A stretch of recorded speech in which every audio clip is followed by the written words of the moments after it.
Reciba un cordial saludo, licenciada. A continuación presentamos como grupo 1 el tema del principio de aportación. El principio de aportación generalmente proviene del principio legal que es: el juez debe juzgar según las alegaciones y pruebas de las partes. Este principio ha sido conocido en otras legislaciones como principio de negociación, constituido en criterios jurisprudenciales como derivación del principio de imparcialidad. Este principio se encuentra codificado en toda nuestra legislación nacional y así lo encontramos expreso en el artículo 7 del Código Procesal Civil y Mercantil. Este consiste en darle la exclusiva facultad de aportación de hechos en la pretensión y dentro del proceso a las partes que intervienen en el mismo, excluyendo así al juez la facultad de intervenir en la aportación de la prueba y dejando únicamente que el juez intervenga para fundar su pretensión sobre los hechos afirmados por las partes. Aquí tomamos en cuenta lo que para Valentín Cortés Dominga significa este principio, pues sitúa al juzgador como un mero espectador de lo que las partes hacen. En otras palabras, dentro de este principio podemos identificar dos sentidos paralelos en cuanto al desarrollo de su carácter de exclusividad.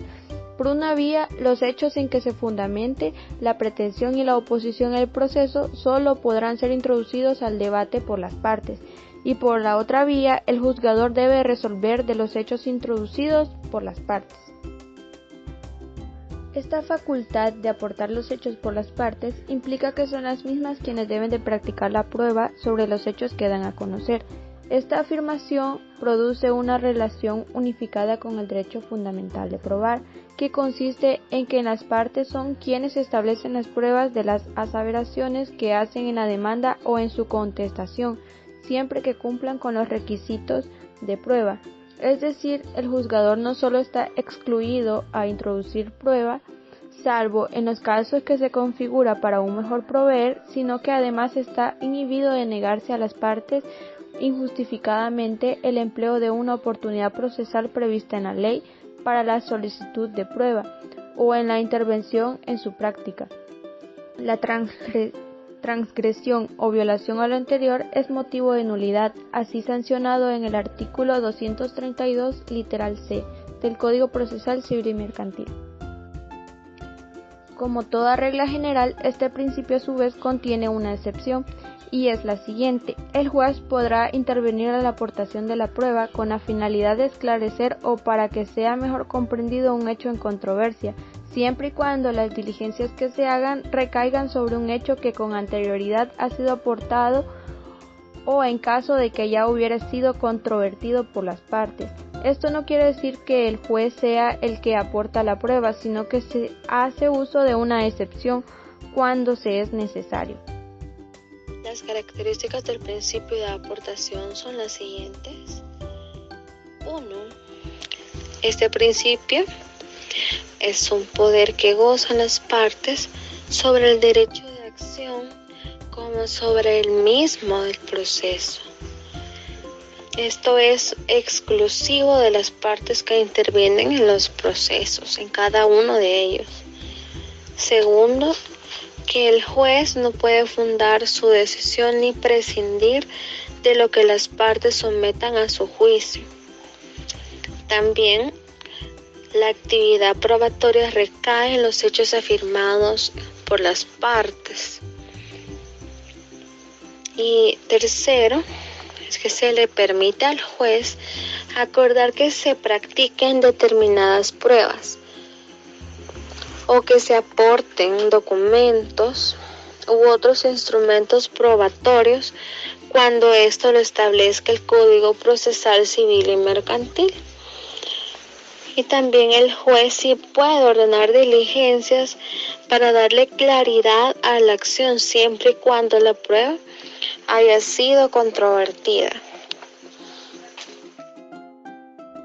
Para concluir con el principio de la aportación de la prueba, expondremos un caso práctico, en donde el señor Melquiades presenta una demanda contra Josué por unos daños causados en uno de sus árboles de ciprés que están dentro de su propiedad.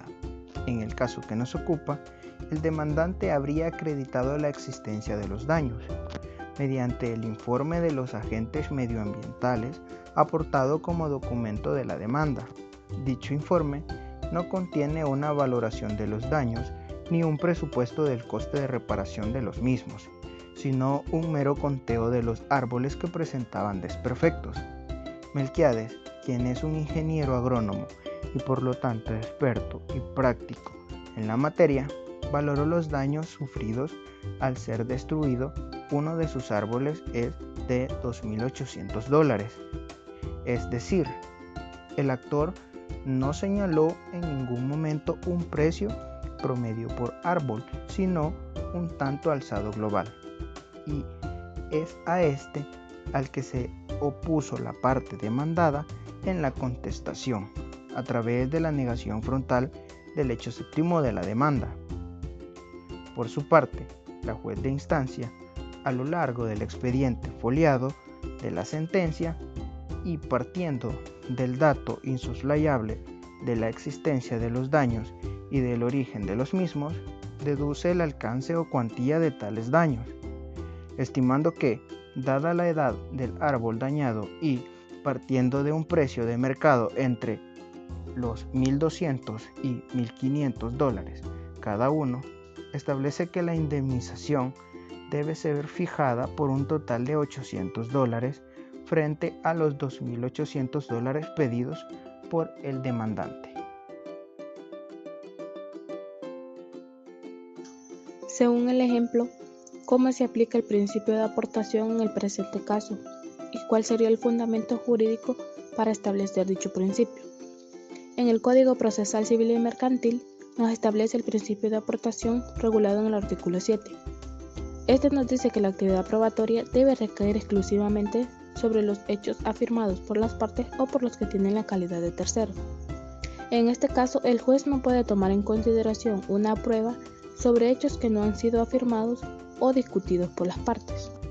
También nos habla que la proposición de la prueba corresponde exclusivamente a las partes o terceros. Sin embargo, respecto de pruebas que ya hayan sido debida y oportunamente aportadas y controvertidas por las partes, el juez podrá ordenar diligencias para mejor proveer con el fin de esclarecer algún punto oscuro o contradictorio. También nos dice que cada una de las pruebas aportadas tiene que ser pertinentes, en la cual ninguna prueba debe admitirse sin guardar relación con el objeto de la misma. Debe ser útil debido a que no se admiten pruebas que según las reglas y criterios razonables no sea idónea o resulte superfluo para comprobar los hechos controvertidos. Las partes podrán estipular de manera previa determinados hechos que se consideraron probados y así lo comunicarán por escrito al juez 10 días antes de la celebración de la audiencia probatoria en el mismo acto de dicha audiencia.